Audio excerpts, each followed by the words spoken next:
Bueno, toda la Biblia nos habla de la venida de Cristo. Toda la Biblia. Y es interesante que si estamos viendo las últimas cosas, podamos empezar desde el principio. Y el principio es el huerto del Edén. Dice la palabra de Dios ahí en el capítulo 3 del Génesis, que la serpiente era astuta más que todos los animales del campo que Jehová Dios había hecho, la cual dijo a la mujer, con que Dios os ha dicho, no comáis de todo árbol del huerto.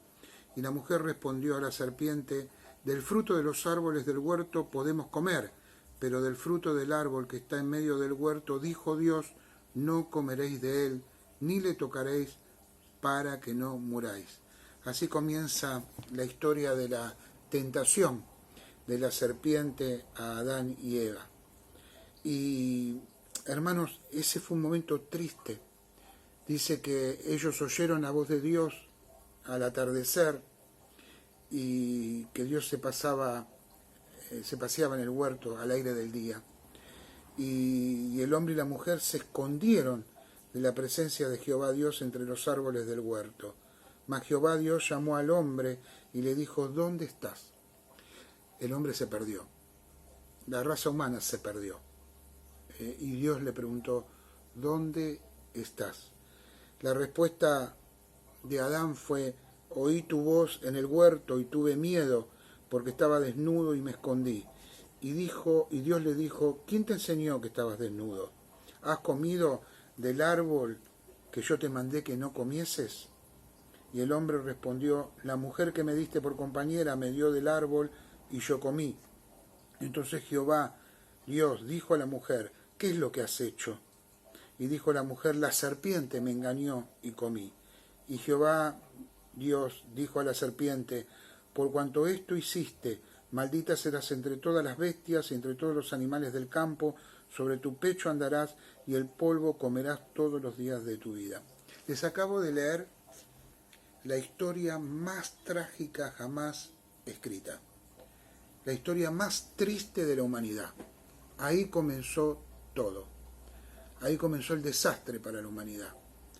Y, hermanos, en ese momento de tanto dolor y de tanta tristeza, en ese momento donde hubo una separación entre el hombre y Dios, en ese momento Dios nos recordó, se acordó de nosotros, se acordó de nuestro dolor y nos hizo una promesa. La primera promesa de la segunda venida de Cristo. Lean el versículo 15. Y pondré enemistad entre ti y la mujer, hablándole al enemigo, y entre tu simiente y la simiente suya. Esta te herirá en la cabeza y tú le herirás en el calcañar. Se llama a este versículo de Génesis 3:15 el protoevangelio. Es el primer atisbo de Dios a mostrarnos la redención. Va a haber una lucha, va a haber una guerra. Pablo la definiría como una guerra no con carne ni sangre, sino contra huestes espirituales de maldad. De esta guerra estaba hablando Pablo. Una guerra que duraría por siglos, por milenios. Esta es la primera mención en la Biblia a la segunda venida de Cristo. Y la última la tenemos en el casi último versículo, el anteúltimo versículo de la Biblia, en Apocalipsis. El que da testimonio de estas cosas dice, ciertamente vengo en breve.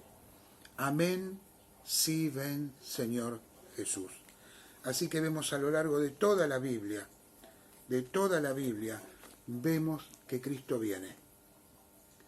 Después veremos por qué los judíos no recibieron al Señor, qué venida entendieron que era, pero lo vamos a ir viendo de a poquito. Lo primero que tenemos que ver ahora, que el tema central de la Biblia es la venida de Cristo. En sus dos aspectos fundamentales: su primera venida como siervo, como cordero, y su segunda venida como Rey de Reyes y Señor de Señores. El mismo Cristo, el mismo Señor. Como le dijo el ángel a las mujeres, o como le dijo también el ángel a los apóstoles, este mismo Cristo que ustedes ven que se van, volverá, el mismo que estuvo pisando Tierra Santa, es el mismo que pisará el monte del templo, y el monte del templo se rasgará, se dividirá. Entonces, toda la Biblia habla de este tema. Toda la Biblia debe ser aprendida con respecto a este tema. Todos nosotros, los cristianos, la Iglesia, debe tener amor por la venida de Cristo. La Biblia dice que debemos amar su venida. Yo he escuchado, una vez me hicieron llegar un video de un predicador muy famoso. En medio del mensaje, este predicador decía que él no quería que Cristo venga. Daba excusas hasta comprensibles, como decir, yo le quiero predicar a las personas, o yo quiero hacer un montón de cosas, pero la Biblia no dice eso. La Biblia dice que nosotros debemos amar su venida, debemos anhelar su venida, también dice. Debemos estar preparados para su venida. Debemos estar listos con las lámparas encendidas para esperar al novio. Esa es la idea de la Biblia. La venida de Cristo es el gran regalo que está esperando la Iglesia. ¿Rechazarías un regalo sabiendo que el que te lo regala te está haciendo el mejor regalo? ¿Y por qué la Iglesia a veces tiene esos mensajes tan contradictorios de no querer que Cristo venga? También tenemos que entender que la segunda venida, como toda revelación de la palabra, es progresiva. En el Antiguo Testamento tenemos la promesa de su venida que se cumplirá en los Evangelios. En los Evangelios vemos a Jesús hablando de que Él vendrá otra vez. Luego vemos que la revelación se va ampliando en las epístolas. Y ahí tenemos en 1 Corintios 15, tenemos en 1 Tesalonicenses 4, tenemos al apóstol Juan, tenemos Apocalipsis, que nos hablan de que Cristo viene, una segunda venida de Cristo. Y Apocalipsis nos da la revelación final. ¿Cómo será esa segunda venida? Entonces podemos llegar a una primera conclusión, que en el Antiguo Testamento se anuncia la venida del Señor, es anunciada en sus dos aspectos. Vemos capítulos del Antiguo Testamento donde nos está hablando de la primera venida. Miqueas, por ejemplo, que nos habla dónde van a ser. Isaías, que nos habla del siervo sufriente, pero también nos habla del milenio posterior a la segunda venida. El Salmo 22, que nos habla del sufrimiento de Cristo en su primera venida. Entonces vemos en el Antiguo Testamento dos venidas del Señor, pero los judíos no lo entendían. Ellos directamente habían apuntado a que iba a venir un rey para gobernar, para evitar el yugo romano y para que Israel vuelva a ser la gran potencia mundial que había sido en la época de David o en la época de Salomón. Entonces, en el Antiguo Testamento vemos que es anunciada la venida de Cristo, la venida del Mesías. En los Evangelios vemos que la venida se ha consumado. Cristo está. Cristo ha nacido. Ha nacido un Salvador. Ahí vemos su ministerio, el Sermón del Monte, que sienta las bases del reino. Mateo 28, que nos habla de la Gran Comisión. Su autoridad ante los demonios, ante la enfermedad. Vemos también su sacrificio en la cruz del Calvario, su muerte por nosotros, su resurrección y su ascensión. Nos habla de todo el ministerio de Cristo como hombre. Y el resto de la Biblia se dedica a anunciar su segunda venida. Cristo vuelve. Cristo volverá a buscar a su iglesia. Vamos a mirar un poquito esta venida de Cristo, esta segunda venida de Cristo, cómo se veía en el Antiguo Testamento. Bajo un velo, vamos a ver que era muy difícil para los que vivían en el Antiguo Testamento entender todas esas profecías como la entendemos nosotros a la luz de vivir de este lado de la cruz. Pero vamos a mirar. Lo primero que se decía, que este Mesías que iba a venir a reinar era de raza humana. Ellos sabían que el que iba a venir era un humano. Génesis 3:15, como hemos leído, habla que, se los leo, ¿no? Que pondré enemistad entre ti y la mujer, y entre tu simiente y la simiente suya. Sería descendencia de la mujer, un ser humano, hombre. Lucas capítulo 3, versículo 38. Lucas 3:38. Hijo de Nos, hijo de Set, hijo de Adán, hijo de Dios. Esta es la genealogía de Jesús. Descendiente de Adán. El hijo del hombre. Sería de raza humana. También dice el Antiguo Testamento que sería de la nación de Israel. Vamos a ver la profecía y el cumplimiento. ¿Qué les parece? Génesis capítulo 12. Génesis capítulo 12. Versículo 1 al 3. Pero Jehová había dicho a Abraham: vete de tu tierra y de tu parentela y de la casa de tu padre a la tierra que te mostraré, y haré de ti una nación grande, y te bendeciré, y engrandeceré tu nombre y serás bendición. Bendeciré a los que te bendijeren, y a los que te maldijeren maldeciré, y serán benditas en ti todas las familias de la tierra. Abraham era el hijo de la promesa. Abraham era el hombre que Dios había utilizado, el padre de la fe.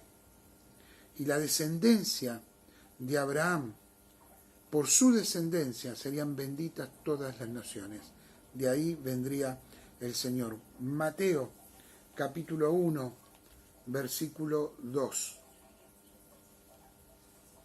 Abraham engendró a Isaac, Isaac a Jacob, y Jacob a Judá y a sus hermanos. Entonces, en el versículo 16 dice: Jacob engendró a José, marido de María, de la cual nació Jesús, llamado el Cristo. Era de la nación de Israel, el padre de la fe, el fundador de la nación de Israel, era un antecesor de Jesús, que sería de la tribu de Judá, que Jesús sería de la tribu de Judá, que sería de la familia de Isaí, que sería del linaje de David. En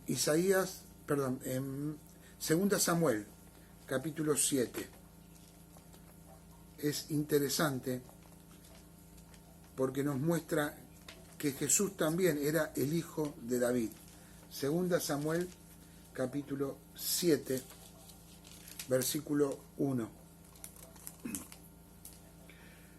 Aconteció que cuando ya el rey habitaba en su casa, después que Jehová le había dado reposo en todos sus enemigos en derredor, y dijo el rey al profeta Natán: mira, ahora yo habito en casa de cedro, y el arca de Dios está entre cortinas. Y Natán dijo al rey: anda y haz todo lo que está en tu corazón, porque Jehová está contigo. Aconteció aquella noche que vino palabra de Jehová al profeta Natán, diciendo: ve y di a mi siervo David: así ha dicho Jehová, tú me has edificar casa en que yo more. Ciertamente, dice, no he habitado en casa desde el día en que saqué a los hijos de Israel de Egipto hasta hoy, sino que he andado en tienda y en tabernáculo. Y en todo cuanto he andado con todos los hijos de Israel, he hablado yo palabra alguna a las tribus de Israel, a quien haya mandado apacentar a mi pueblo de Israel, diciendo, ¿por qué no me habéis edificado casa de cedro? Ahora pues, dirás a mi siervo David, así ha dicho Jehová de los ejércitos, yo te tomé del redil, de detrás de las ovejas, para que fueses príncipe sobre mi pueblo, sobre Israel. Y he estado contigo en todo cuanto has andado, y delante de ti he destruido a todos tus enemigos, y te he dado nombre grande como el nombre de los grandes que hay en la tierra. Además, yo fijaré el lugar a mi pueblo Israel, y lo plantaré, para que habite en su lugar y nunca más sea removido. Esta también es la promesa de la tierra prometida que Dios le ha dado a su pueblo Israel. Y te he dado nombre grande como el nombre de los grandes que hay. Además yo fijaré lugar a mi pueblo Israel y lo plantaré para que habite en su lugar y nunca más sea removido, ni los inicuos le aflijan más como al principio. Desde el día en que puse jueces sobre mi pueblo Israel, y a ti te daré descanso en todos tus enemigos, asimismo Jehová te hará saber que él te hará casa. Y cuando los días sean cumplidos, y duermas con tus padres, ya David durmiendo con sus padres, yo levantaré después de ti a uno de tu linaje, el cual procederá de tus entrañas y afirmará su reino. Él edificará casa a mi nombre, y yo afirmaré para siempre el trono de su reino. Uno pensaba que hablaba de Salomón, pero también estaba hablando del Mesías, del Señor, del que edificaría un templo que no sería destruido. Entonces, será del linaje de David. Miqueas, como les dije, Miqueas 5:2, decía dónde iba a nacer el Salvador. Y en Mateo capítulo 2 vemos que él nace en Belén. Entonces, cuando vemos todo esto, vemos también dos líneas que parece contradictorias. Cuando los profetas profetizan, muchos profetizan una verdad, que es que el profeta vendría como un rey grande y glorioso. No, todos los profetas, cuando hablan de un rey que sería grande y glorioso, que la gente lo alabaría y que sería poderoso. Fíjense Isaías capítulo 9. Isaías capítulo 9, vamos a leer desde el versículo 6. Es una muy conocida profecía de Isaías que leemos mucho en Navidad. Isaías 9:6 dice, porque un niño nos es nacido, hijo nos es dado, y el principado sobre su hombro, y se llamará su nombre admirable, consejero, Dios fuerte, Padre eterno, príncipe de paz. Y el versículo 7 dice, ¿saben que entre el versículo 6 y el versículo 7 hay tiempo? Hay como un valle entre dos montañas. Lo dilatado de su imperio y la paz no tendrán límites sobre el trono de David y sobre su reino, disponiéndolo y confirmándolo en juicio y en justicia desde ahora y para siempre. El celo de Jehová de los ejércitos hará esto. Los profetas veían al Mesías como un rey grande y poderoso, que también tendría algunas características según lo que veían, que sería admirable, consejero, Dios fuerte, Padre eterno, príncipe de paz. Un niño nos es nacido. Un niño no tiene mucho que ver con un rey poderoso, ¿no? Esta palabra niño, que habla del nacimiento, nos está hablando de alguien frágil, que a su vez sería también fuerte y poderoso.